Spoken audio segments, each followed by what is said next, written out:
Brooklyn Legal Services has been serving the community for more than 50 years. We address the most basic human needs of people who are unable, who don't have the resources to address them themselves. There's an imbalance in terms of representation and knowledge of the civil court system. It's important to level the playing field for low-income New Yorkers. We provide a range of services for the community in civil law cases. Our greatest strength is the group of committed advocates that we have who have incredible expertise that allow us to represent the client in a more holistic way. At Brooklyn Legal Services, we have a family law unit. We represent survivors of domestic violence and sexual assault in a number of cases. I met Luisa at the Family Justice Center. She had been in a long-term relationship with an abuser who was an alcoholic, and came to a point that she could not take the abuse anymore, and for her safety and that of her children, she left. After she separated from him, she had another child from another relationship. He made our client sign an acknowledgement of paternity,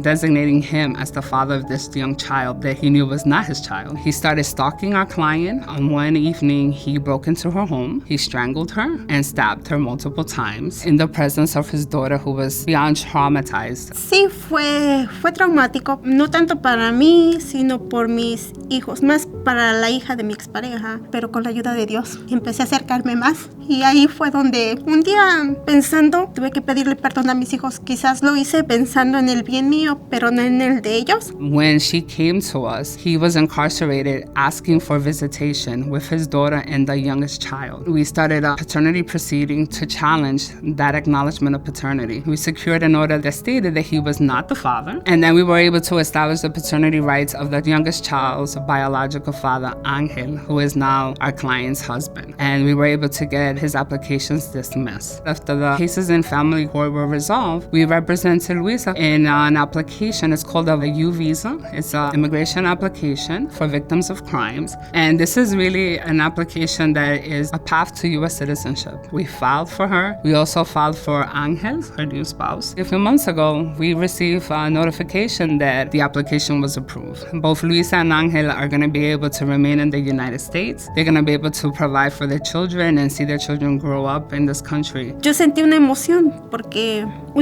y fue un momento que me salieron las lágrimas porque dije ya no voy a andar con miedo afuera. Estoy agradecida con Brooklyn Legal Services y quiero darle gracias porque gracias a que yo los conocí, mi vida ha cambiado. A lot of issue in our communities is that people don't really know their rights. People don't have information. So I think a big service that we do to the community is that we go to the communities and we inform people about their rights in their language in ways that they can understand. And that has a profound impact.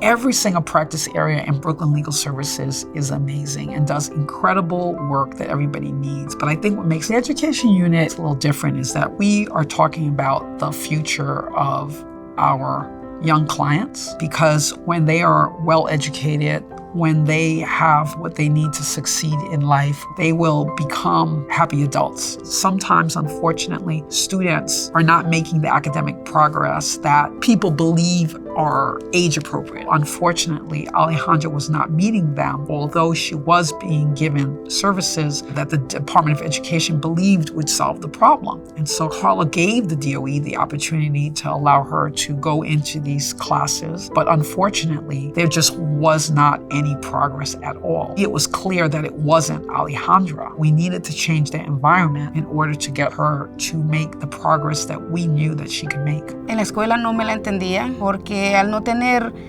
en mí poder ayudar a mi hija como madre es frustrante. Made me feel like kind of lonely at the same time because other kids, they will understand it really easily, and me, it would take me a while. So yeah, I kind of get frustrated. We went to a hearing. The hearing was the Department of Education providing Alejandra a free and appropriate public education. we were able to prove that we found a private school that we believed Alejandra would make meaningful progress in, and then the Department of Education paid the school directly and allowed Alejandra to attend. Yo diría gracias a los servicios legales que ellos ofrecen. Gracias por pensar en los niños. Y como madre, siento que mi hija tiene algo muy bueno en este momento para su vida y su futuro. Y creo que esto es algo que, como inicialmente dije, va a cambiar su vida. When I found out I was going to another school, I was really excited. In my new school, I made a lot of friends. It's just much better. They have patience. But I actually really like math and writing and reading, so I feel more confident and prepared. I think there's still a very stark divide between those who have access to services and those who don't. It's even more critical for us as an organization to be there to those who don't have access to the services and to be a voice for those whose voices are not being heard. Our job is to fight the injustices that our clients are experiencing every day. We can help to stabilize a family's lives so that they can live in a just society.